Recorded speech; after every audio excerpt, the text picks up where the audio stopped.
Hey, salut à tous les gens, c'est Avox, j'espère que vous allez bien, la famille, les affaires, les amis, les amours, la santé, moi ça va super. Alors aujourd'hui je vous retrouve pour une vidéo qui me tient à cœur. C'est vrai, j'avais fait la même vidéo l'année dernière pour bien entendu les jeux sortis en 2013. C'est le rewind des jeux vidéo sortis en 2014.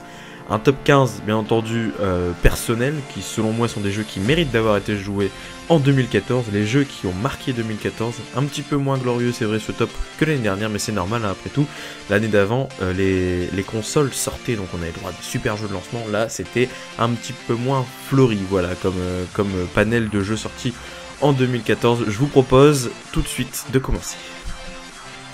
Alors souvenez-vous, en mars dernier, on a eu le droit à l'arrivée d'un peu un ovni vidéoludique. C'est South Park de Stick of Truth. Alors un jeu complètement what the fuck qui représente à merveille l'univers de South Park. Je pense que vous n'avez pas pu passer à côté de cette sortie. Il y a eu beaucoup de vidéos sur YouTube, bien entendu par le décalage du jeu vidéo qui était sorti et qui nous a fait passer de très bons moments sur ce jeu. Voilà. Alors quelques semaines plus tard, on a eu la première attaque, on va dire, des exclusivités sorties par Sony. Infamous Second Son qui va faire écho aux 3 premiers volets sortis sur PS3. Alors un jeu complètement épique qui vous a peut-être fait vous basculer du côté de la PS4, parce que c'est vrai que c'est une exclusivité qui clairement vaut plus que la peine. Alors ne vous inquiétez pas les pros Microsoft, le géant américain n'a pas fait attendre sa réponse longtemps parce que quelques jours après seulement la sortie de Second Son sortait Titanfall. Alors un jeu qui s'annonçait comme être la révolution du FPS, qui finalement a tenu un temps c'est vrai, mais il n'est pas si exceptionnel que ça, il faut tout de même l'avouer. Mais ça reste cependant un très bon jeu bien entendu. Ensuite, en avril, on a pu voir la sortie de The Elder Scrolls Online, alors un jeu qui, suite à moult problèmes apparemment de réseau, etc., je n'y ai pas joué, donc je peux pas me permettre d'en parler parce que je n'y connais pas forcément, mais qui n'a pas forcément eu un franc succès comparé aux autres The Elder Scrolls Online. Alors Bethesda qui a eu une petite faiblesse sur ce jeu, mais on peut leur pardonner éventuellement quand même, parce que après le Skyrim qu'ils nous ont fait, on peut bien leur permettre une petite erreur. Amis de la moto et du trial, vous n'avez pas pu passer à côté de Trial Fusion. Alors ça a été l'un des premiers jeux que j'ai eu sur ma Xbox One et que j'ai terminé parce que c'est vraiment un jeu super plaisant. Enfin du moins super plaisant que pendant les 20 premières courses. Après ça devient limite de la frustration tellement ça devient compliqué. Mais franchement si vous aimez ce genre de jeu où l'application sur les motos vous plaise, il faut absolument que vous essayiez ce jeu là, il est juste épique. Suite à ça, nous avons eu Wolfenstein The New Order, alors un jeu que j'avais eu l'occasion de tester à la Paris Games Week 2013 déjà, ouh là là, ça date mon dieu, et j'avais été très surpris, agréablement surpris déjà par le scénario. Alors c'est je sais pas forcément si c'est la suite du premier Wolfenstein qui était sorti il y a des années, mais en gros c'est que serait devenu le monde à l'heure actuelle si les nazis avaient gagné la guerre, voilà. Un jeu que je vous conseille d'essayer, je l'ai essayé sur Xbox One, par contre il faut de l'espace, hein, 44 Go d'installation, ça fait plutôt mal au cul. Annoncé comme le messie vidéoludique, Watch Dogs a fait énormément parler de lui, comme étant une rivalité à GTA de par le graphisme et le scénario. Bon, et on doit avouer qu'il avait tellement été annoncé que finalement il a déçu pas mal de gens. Moi, pour tout vous dire, je l'ai, mais je n'ai pas encore joué assez pour pouvoir juger de ce jeu. Mais en tout cas, rien que pour la polémique qu'il a créée autour de lui et par l'attente qu'il a créée, je ne pouvais pas ne pas le mettre dans ce top 15. Alors ensuite, un jeu qui me tient tout particulièrement à cœur, non pas que ce soit un jeu aussi épique soit-il ou avec des graphismes époustouflants, mais tout simplement parce que c'est un jeu qui nous prouve que le jeu éducatif peut quand même être un bon jeu. C'est Ubisoft Montréal qui s'en charge avec Soldats Inconnus.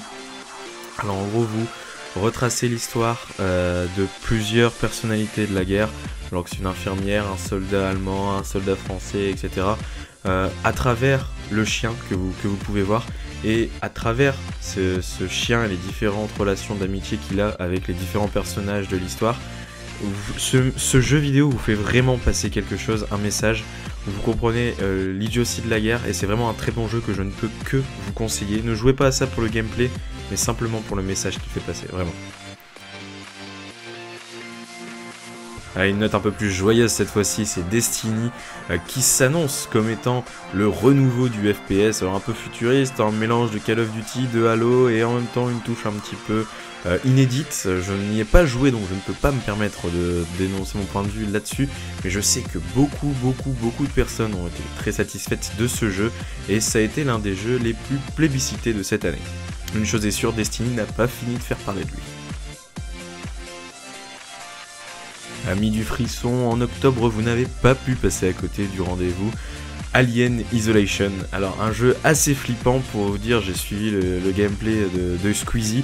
C'est vrai que c'est assez perturbant, c'est assez flippant, un tout nouveau genre. Si vous avez aimé un peu les jeux comme Outlast l'année dernière, et ben alors vous avez forcément aimé Alien Isolation cette année.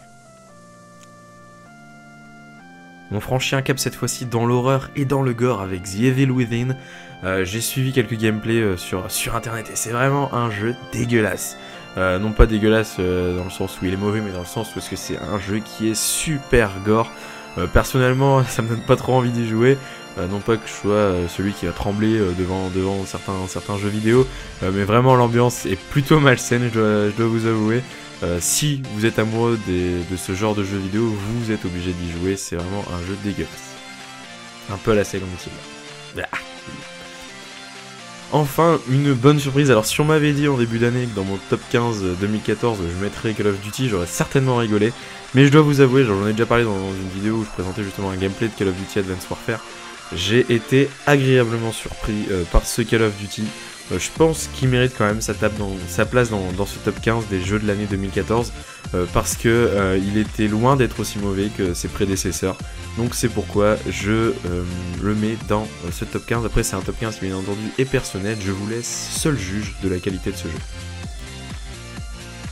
Allez, voici à présent mon préféré, le tout nouveau Far Cry 4 dans la région de Kyrat. Alors pour tout vous dire, c'est un des seuls jeux qui est sorti en fin d'année et dont je suis sûr qu'il sera plébiscité et aimé par toute la communauté, tout simplement parce que c'est du Ubisoft, c'est du Far Cry et tous les Far Cry sont juste épiques. J'ai adoré le 3 et je suis persuadé d'au moins autant aimer le 4. Alors ensuite on a affaire à un jeu qui a beaucoup fait parler de lui, déjà de une parce qu'il était très attendu, et puis de deux après sa sortie parce qu'il y a eu pas mal de problèmes d'aliasing, de framerate, etc. Des images qui buggaient, d'un gameplay qui n'était pas optimisé, parce que le jeu était tout simplement trop poussé pour les consoles next-gen. Alors un petit faux pas de la part d'Ubisoft qu'on leur pardonne bien entendu. Maintenant d'après mes sources, un patch serait sorti il y a quelques jours et les problèmes seraient résolus, donc je vous invite à tester le fameux Assassin's Creed Unity. Et alors là, si vous êtes né comme moi dans les années 90, vous savez à quel point on est attaché à nos Pokémon et vous avez sans doute eu la même joie que moi quand vous avez su qu'il y avait le remake des versions Saphir et Ruby qui ont été annoncées par Nintendo. Alors je suis sûr que ces versions seront très bien abouties parce que ça reste Nintendo, ça reste du familial, du Pokémon, etc. On sait à quoi s'attendre. Certes c'est un remake, mais bon, ça fait toujours autant plaisir de jouer à Pokémon, il faut quand même l'avouer. On est resté un peu des grands enfants, je pense, ceux qui ont passé comme moi des heures. Moi la version Ruby je l'ai saignée mais comme pas possible. C'est peut-être l'un des jeux vidéo auxquels j'ai joué le plus dans ma vie. Du coup voilà, je pense que beaucoup sont comme moi et sont attachés à ces versions, donc sont plutôt contents qu'il soit sorti, d'où sa présence dans le top 15 des jeux 2014.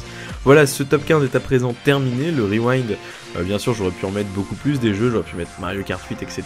Mais comme je l'ai dit, ce top 15 est un top 15 personnel, après libre à vous de faire votre propre top 15. J'espère que celui de 2015 sera encore plus fleuri que celui de 2014. C'est vrai que j'étais un petit peu déçu de celui de 2014, je dois vous avouer. L'année dernière, on avait eu pas mal de jeux de sortie des nouvelles consoles, donc forcément, un panel de jeux assez important. Là cette année ça a été un petit peu moins glorieux, c'est vrai, la ribambelle de jeux était un petit peu moins importante. J'espère que 2015 sera une année vidéoludiquement glorieuse. Je pense à The Division de Tom Clancy qui j'espère sortira en 2015, plein d'autres jeux, Evolve, bref. On verra ça, pourquoi pas, peut-être je serai encore sur YouTube vous faire le rewind des jeux sortis en 2015, mais bon, on n'y est pas encore, je touche du bois, j'espère que je serai toujours sur YouTube à ce moment-là.